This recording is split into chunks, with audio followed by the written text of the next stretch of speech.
The Colorado eviction notice. What is an eviction notice? Eviction notice, or notice to quit, is a letter sent by the landlord to the tenant notifying them that they should either take or stop a certain action or vacate the rented premises. Eviction notice can be of two types: conditional, when a tenant is given time to remedy the breach of the lease, or unconditional, when a landlord terminates the lease without any alternative options for a tenant. What should an eviction notice include? Information about the tenant and the landlord. The reason for sending the notice. The date by which the tenant should take or stop a certain action. The consequences of non-compliance. The date and way of notice delivery, and the landlord's signature in the form of certificate of service attached to the notice. How to evict a tenant in Colorado. The non-payment notice. If the tenant fails to pay rent, Colorado law requires the landlord to send a notice to either pay or quit before terminating the contract.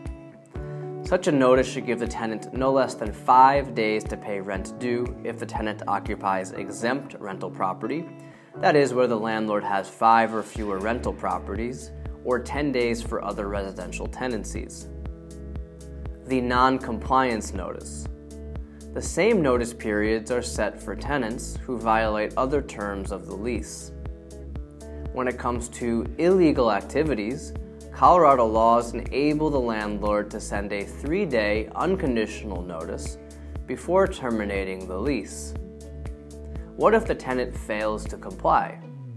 If the tenant fails to pay rent due and associated fees or remedy the violation, the landlord can file an eviction lawsuit with a Colorado court.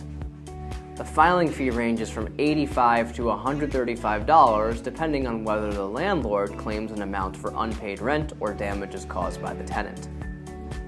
Then the summons and complaint should be served on the tenant at least 7 days before the hearing. It can be done by anyone who is at least 18 and does not take part in the case. After that, the tenant might file an answer with the court, but it is not required by the state law. Their failure to appear for the hearing might lead to the judge's ruling in the landlord's favor by default. If the landlord wins the case, the court will issue a writ of restitution. This document will enable the landlord to return possession of the rented premises by the date scheduled by them and forcibly remove the tenant if they refuse to move out.